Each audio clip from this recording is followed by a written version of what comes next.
Hey guys, Seb here, and today we are gonna take a closer look on how to properly play T-side on Anubis, since even in my Faceit level 10 games I've seen quite a lot of guys struggling with what they're supposed to do when into a round. So to start off, I'm gonna quickly show you how a default setup on the T-side is supposed to look like in organized play, which obviously doesn't resemble solo queue in the slightest, but I think it's still necessary in order to better understand what you're trying to achieve on your T side.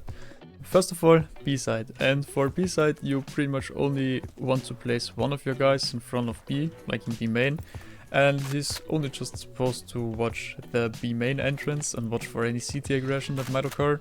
Like if you see this trying to cheekily sneak out here and try to gain information or whatever, you can just kill the guy. However, if the CTs play a bit more coordinated and one guy is flashing the other guy out and you hold this angle and are flashed, just make sure that you are not committing to any fight and just fall back. Like your main goal is not to fight for your life or defend this area with your life, you just want to get the information and that's it. Like if you can get a pick, that's nice and all, but again, as I said, if you flash to anything or if you're not feeling comfortable taking an aim fight, just give the call, someone is pushing the main, fall back, get another guy from the mid guys and you can retake the area later on. Next, there's bridge, or generally speaking the mid area, where you want to place two of your guys, so one in front of B, two in front of bridge, and there are pretty much two scenarios that might occur at mid. First scenario, bridge is smoked, which is gonna be like 99% of the time. What this is gonna tell you is that the enemies don't have an orb, so you will have an easier time taking bridge control. So you can decide whether you want to play it more aggressively or more passively, that's totally on you. For the more aggressive play you can just pretty much ignore the smoke, toss the smoke towards house, molotov this area, and your main goal is just to get one or ideally both guys into this area, or if you're really cheeky, which is also a good play, one of you can just sneak through the smoke into this corner here, and when the smoke fades, clear this angle, and you can then also try to, you know, with the support flash from the other guy, you just can toss a flash above the wall like this. You can try to, from here, swing camera, brick, half wall, or the B connector area towards temple, and since you're swinging from house or window, you are pretty much guaranteed to catch the CTs off guard, since this angle is not generally expected. However, for the other scenario, if bridge isn't smoked, that pretty much leaves only two options for you. First of all, the CTs are on an eco or in half buy and don't have utility, which would be quite good for you, or otherwise, which is more likely, that there is an orb gonna hold you. So please, for the sake of Christ, don't just ego peek window or bridge. Just, you can, like, from right side bridge, you don't need to expose yourself, you can just toss a smoke against the wall here and smoke off window. From the other side you can do the same by just getting yourself, like not stuck, but lining yourself up at the last step of the stairs and align the pin with a smoke grenade with this brick of the tower here and do a middle click jump throw, which will also nicely smoke off house. And this pretty much denies the orb the angle from window. And what you can then do is to line yourself up in front of this wooden planks here, aim here, toss a molotov, and this is exactly what I showed you before, and now you can just pretty much get bridge control for free and still stick to a game plan. Turns out there's actually one thing I missed to tell you. If you want to play it more passively, which I mentioned before, and the bridge is smoke, what you can also do is just boost over the smoke and try to catch any CT that might be holding the smoke off guard by just boosting on top of this box. So if I manage to place a bot properly on top of this box, yeah, I think this should kind of work.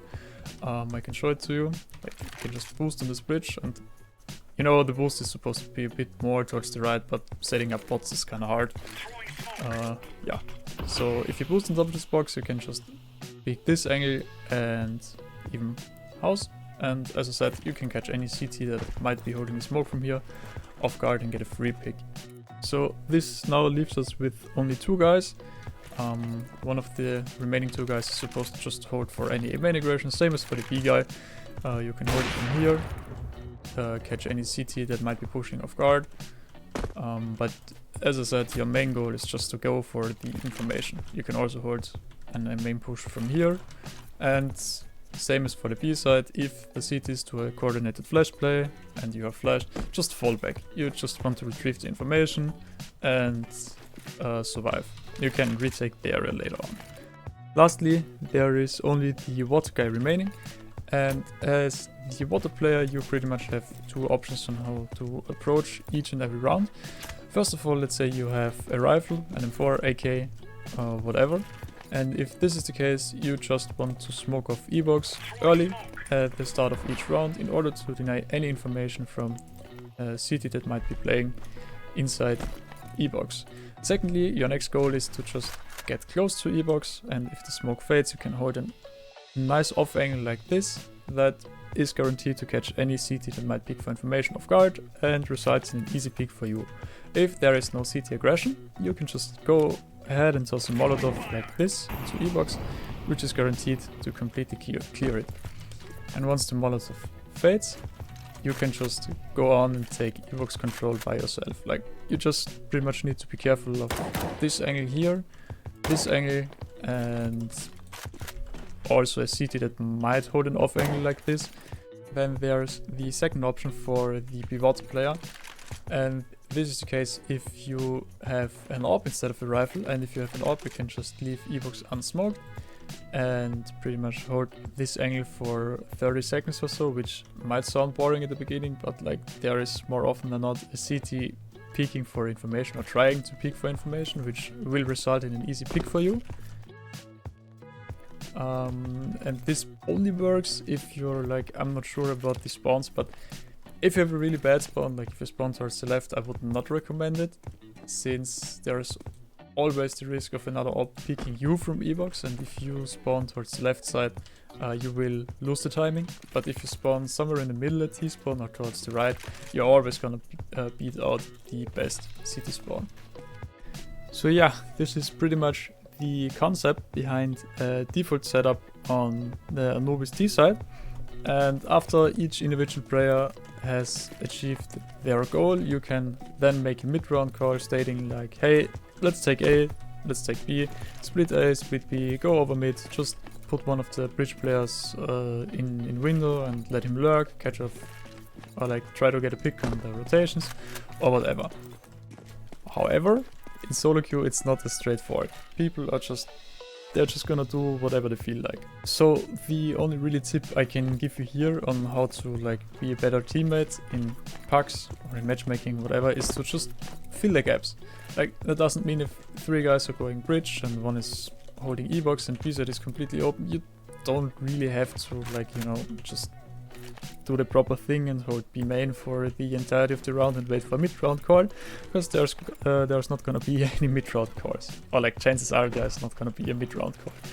So just be aware of the possibility that a CT might be pushing B, and then try to help out your water player or your mid players, whatever. You know, if they're just standing around and they're holding this angle, they're waiting for an aggression or whatever, just take the initiative, say like, come on, come with me, take mid, I'm gonna smoke you window, I'm gonna Molotov you, you know, I showed you the lineups earlier, I'm Molotov boys here, let me get close, someone come with me, the other guy, go towards B, go towards your mid, and yeah, this will end up helping out your team immensely. So yeah, I guess in the end it just boils down to try to coordinate your teammates if you understand the default I just showed you, and if your teammates don't want to be coordinated, then just try to help them out in whatever mission they are trying to accomplish. And since you now know what you're generally trying to achieve in each and every area of the map, it should be a lot easier for you to know exactly how to help your teammates. So yeah, this is pretty much it from my side. If you have any further questions, suggestions, feedback or whatever, you can hit me up in the comments, I'll try to respond.